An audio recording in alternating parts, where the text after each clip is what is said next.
Hello everyone, welcome to the new video. And the car behind me is a fantastic family car. It's a new Ford Tourneo, and this new generation is, of course, has this beautiful new design. Look at the fantastic, beautiful, cute face this car is having. I absolutely do love that, and not only me, but many people do love that. So what you get in this new Tourneo? You get active flaps here for cooling, so the car decides on itself when it needs to be cooled.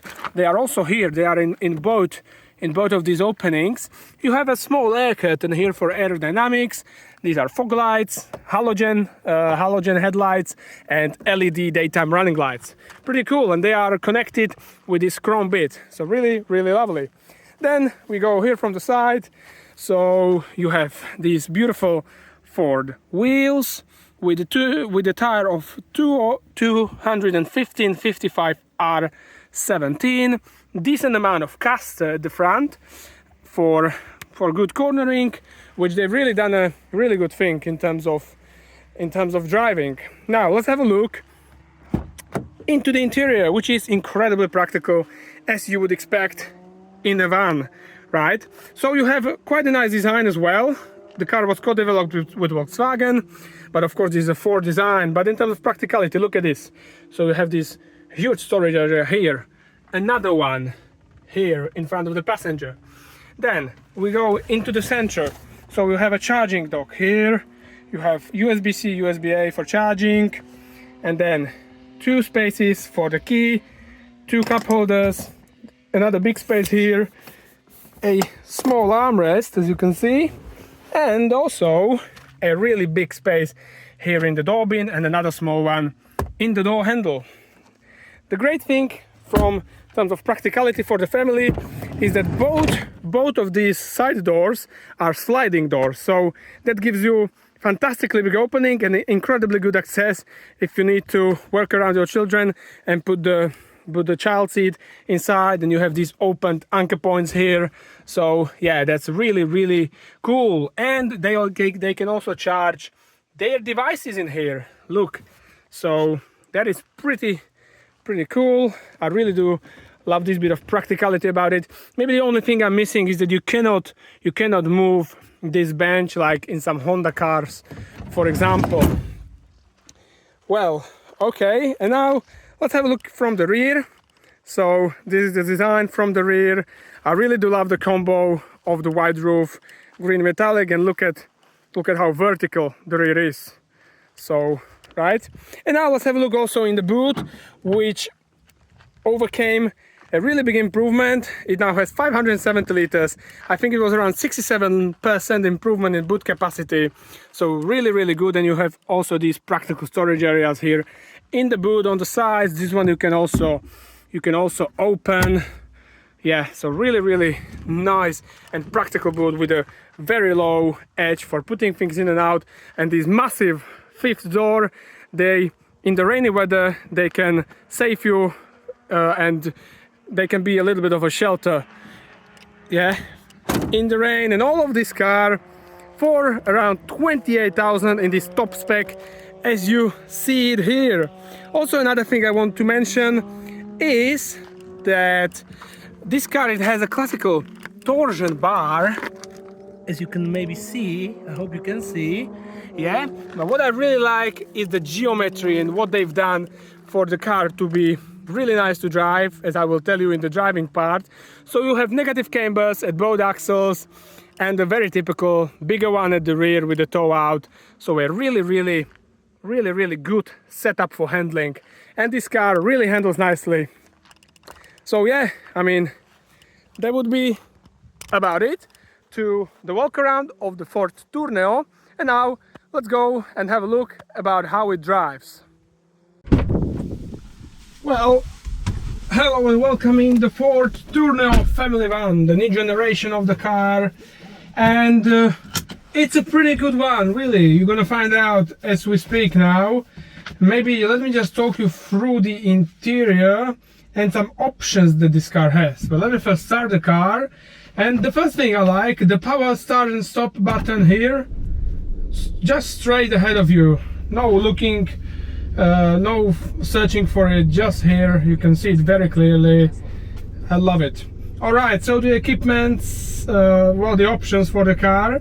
So we have automatic air conditioning, which you manipulate here through the touch screen. That's 300 euros plus. We have a winter pack, so that's heated windscreen, heated steering wheel, and heated front seats. That's 348 euros. Another 348 euros you get for the contrasting white roof to this beautiful green metallic. That costs 588 euros for its own, this metallic green paint, and another 228 euros plus are for the LED taillights, daytime running lights. So yeah, and the normal lights, normal front lights, you have halogen lights, which I pretty much like very much. I think it's pretty cool. Anyway, let's move to the interior. So we have a very nice, very simple interior. Plastic, robust. Yeah, it's built tough, like I would say maybe like the Ford Ranger was, right? But it's a nice interior still. So you have this nice central element that's connecting both of the screens. In the middle, I think this is the phone holder where you can attach that to it. Yeah, so very simple layout. You manipulate the audio, climate. Oh, I didn't want this. You manipulate the climate through here. I think it's really that easy. You can very quickly go into the driver's assistance here, into the features, and start and stop off, even the traction control if you wish. So yeah, I think it's all very well done in this regard. And of course, this is a family car, so it's incredibly practical. So you have a space here in the door handle, another huge door bin here for the bottle and another few cans. Then fantastic practicality here in the middle. Big storage area where you're supposed to put your key, because there is a logo for it. 2 cup holders, another small space for a key or some coins, and under the handbrake another tiny sort of a space. And then also in front of here you can put some sort of stuff. I really don't know what. Maybe this car is for couriers, but also for the family, so some stuff here. And another space like that is here in front of the passenger. So incredibly practical. Also a big glove box in front of the passenger. So yeah, and a massive storage area here under the roof, where you can put loads of things for the children and stuff. And look at these big sun visors that you get here. They are needed in such a tall car. Otherwise it is pretty airy in here. The driver feels very airy, very easy going in here. Massive space for your head, and to the sitting position you can see it very reasonably low for the type of the car that we're sitting in. I really do like that. Good adjustability for the steering wheel. Again, another like classical handbrake. No cocking along with the electronic one. Yeah, very easy layout here. Also on the left here you'll set up the lights. So I do love that. I like the steering wheel. Nice quality leather, not too thick. That's good. Very simple layout for the cruise control on the left side, and the management of the information screen ahead of you on the right side. There you have plenty of screens. You can even check the oil quality, many things really. So yeah, pretty good. I really do quite like it. And the driver also gets this adjustable armrest, but after many of my colleagues it's already a little bit loose, unluckily. But anyway, let's go and start driving. Maybe just ahead of we start driving, I'll tell you the price of this car, and it is 27,420 euros in this spec, right? So let's go and get a move on, because this is a really good family car. I mean, and it just says to me, and I want to say to you, that you don't really need an SUV to get a fantastic family car. This is really much better than owning an SUV. So what we have here, well, this car, let me talk you through the engines. So this car is equipped with a 1.0 EcoBoost. It's giving us 125 horsepower, but you can get this car also with a 1.5 diesel, or in some countries, not sure it's available in my country already, the battery electric version. So yeah, and this 1.0 EcoBoost 3-cylinder is mated to the automatic gearbox, and hang on, well, yeah, it's giving out 155 horsepower, and you can have it with 6-speed manual or 7-speed automatic, or you can have also a lower power variant of 100 horsepower with a 6-speed manual. Now this is that 125 horsepower, and I have to say, well, this EcoBoost engine, absolutely fantastic. I'm really staggered by how good this engine is. It has power from low down, which is what you need in the everyday usability, drivability, getting along with the traffic around you. So yeah, and it feels it has enough ground. It also has quite a decent sound for a 3-cylinder. The one thing maybe I didn't like at first, but later came to the conclusion that it's not as necessary in a car of this type, is that with the automatic transmission you don't get any option of managing the gears manually, nor in the selector nor on the steering wheel. So I usually do like that, because I want to be able to increase the efficiency of the car by doing it manually, but this transmission is behaving really nicely, so it's alright. Now here are coming up a few of S's, so we're driving 90 kilometers into them. There's a little bit of leaning, but well, let me tell you, the suspension on this car and how easy it feels on the steering wheel and through the corners, and how stable it is. It's absolutely great. I mean, this is a family car, this is a family van that you can get a nice driver's experience with. And you are not even running multi-link at the back. We are running the McPherson and torsion bar at the back, but Ford just managed to set it up so beautifully that it's just lovely to drive. Really, this car is so lovely to drive, right? What helps this is massive negative cambers on both axles, bigger one on the rear, also with a tow out.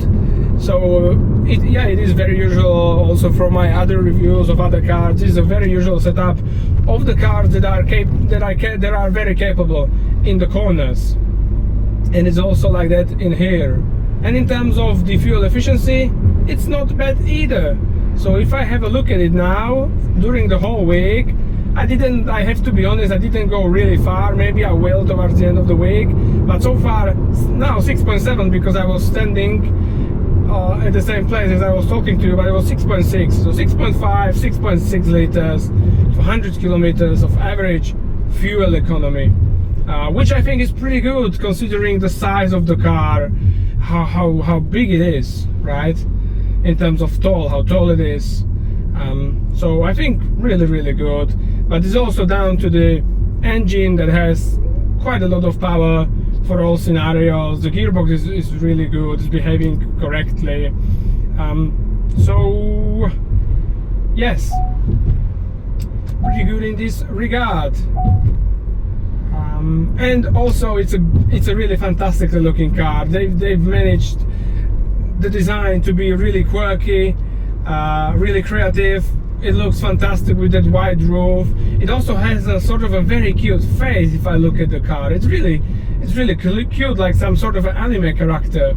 And also many people do like that, because many people turn heads for this car, I noticed, and it's a slightly surprising thing, but it is like it is, right?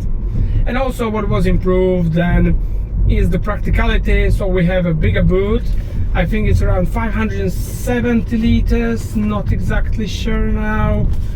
Let me have a look. I know that it's a massive improvement, right? Let me check. Yeah, 67% more in the 5-seater. So we've gone from 345 to 570 liter boot in the rear. So that's fantastic. And you can also put the Euro pallet in between the wheel arches in the back. So yeah, fantastic thing. And also in terms of towing capacity, so with the diesel you can tow up to 1.1 ton, with this petrol 1.1 ton, I think it was. Yeah, so again, they've improved these things that are very necessary for this type of the car. And now when the car is without passengers, it's unloaded. I really like the body control, how stiff it is, how good I get the information about the road through the seat, also through the steering wheel. The car is running quite a good amount of caster. That's helping it. It's making the car lean onto the outer wheel in the corners, which I like. Yeah, and it's giving it very natural steering. And this steering, it is light, I have to say. Yes, it is. It is light, but I do like that. It's a very comfortable steering, but it's still very precise for driving the car throughout the corner. So I do love that. And one other thing I would like to show you, but maybe let me turn here, is the maneuverability. I was extremely surprised. We have a 2.6 something meter wheelbase in this car, and the maneuverability of this car is fantastic. So I will try to turn around here on this bit of road ahead of me. And basically what I was so surprised about is that it can have a turning radius almost like a small city car. Look at this. Wow, this is absolutely amazing. The angle that it can put the wheels into, and yeah, the diameter that it can turn around. It's fantastic. Really, really great. I mean, wow, really fabulous. Also for the city, so if you give it to your wife to go for a school run, she will have it as easy as ever to drive this car about, maneuver in front of the school and stuff.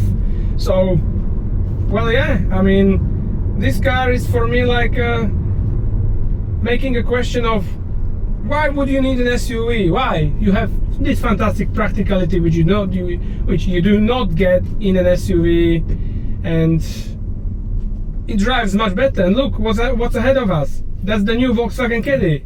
So it's basically the same car, because the Ford and Volkswagen co-developed these cars together. So you can get that if you want the Volkswagen, and you can get this if you want the Ford, the more robust car. And I have to say I would take this Ford, because I really do like this 1.0 EcoBoost engine. It has grunt. It feels good, and I don't know. I mean, with those cars, I don't know if you can get the 1.0 TSI, but those engines, they are without breath. They are a little bit deaf, if I say. But this on the other hand, it feels like if I was running the 1.5 in that car already. So yeah, it's a really good engine. I mean, in terms of the dynamics, for what it is, that it is a 3-cylinder, fantastic. Well, maybe let me get to the dislikes and the likes already. So let's start with the dislikes, because there is not many of them. The biggest dislike I have is towards the brake pedal. It is a little bit too bitey, to my taste, but also to the other people that drove this car. It is, yeah, it's too sharp, and also it feels like the car is more, in terms of braking, it's more rear bias when you're braking with it. For some reason, it's like you're braking with the rear brakes more. So it's a little bit of a strange pedal. So that would be the one dislike. Well, maybe a small one would be that you have to get along with these cheaper plastic materials at some points that maybe you do not get with the VW Caddy, or you get them here. But I mean, Ford is a robust car, right? So it's all right. I mean, I'm absolutely all right with it.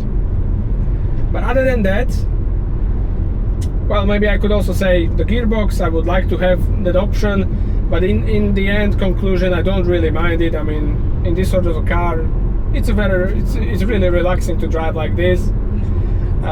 So I don't mind it. And another more, but it's a normal thing with nowadays Fords, that you cannot turn the lane assist absolutely, like properly. It's always on. You just set it to be kinder to you, in terms of when you're changing the lanes quickly without the side light, right? So these would be the dislikes. As you can see, very miniature, compared to the massive likes that I have for the car. So the likes, design, fantastic, really good design. Then the driving experience is really relaxing, maneuverable, capable also in the cornering if you wanted to drive a little bit more enthusiastically. So really good in this. I love the engine. I love the pickup from the low RPM. It's a really fantastic engine. I mean, there is no surprise, this engine has won the engine of the year so many times. It's a brilliant engine. I really do love that, and it's working well enough with this 7-speed automatic gearbox. This gearbox also allows it to have a really decent fuel economy of 6.6 liters for 100 kilometers on average, which is pretty good for the size of the car. And then another like amazingly practical, as you would expect from this car. Massive amount of practicality. Maybe the only thing that I'm missing in terms of practicality that you get in other brands is the ability to move the rear bench. Here the rear bench is stable, but in other cars, for example Hondas or even Renaults and their family cars, although they do not make these vans, you can adjust it in terms of length, like you can move it forwards and rearwards and increase the boot capacity. So that's the only thing I'm missing, but otherwise the practicality is really fantastic. So yeah, and then there is a price, only 27,000 with what is a top equipment level basically for the car. So you get everything you need. You get all of these systems, assistants, you get this digital instrument cluster ahead of you, automatic air conditioning as an option, 27,000 and something. So, and if you compare it with the mid-class SUV that people buy, that they pay at least 35,000 euro starting price for it, and they have no problem paying 40,000 euros for these mid-size SUVs like Kia Sportage, Skoda Karoq, and those maybe slightly bigger, the VW Tiguan and stuff. This is absolutely incredible amount of value that you get for your money. And you get much easier access to the children in the rear seats, because both of the rear doors are movable like on a van, both of them, which is crazy good. Yeah, so I think this is really an ideal family car. And even if you've traded or if you're in that part of your life when you have a small children, if you want it, you can still drive this car and hoon it into the corners a little bit and have a little bit of a smile on your face, because the suspension is really nicely set up even for that. So yeah, really good car, this Ford Tourneo. And well, if you liked the video and found it useful, keep watching, keep subscribing, because more videos are coming on very soon, and I hope to see you in the very next video. In the meantime, take care and goodbye.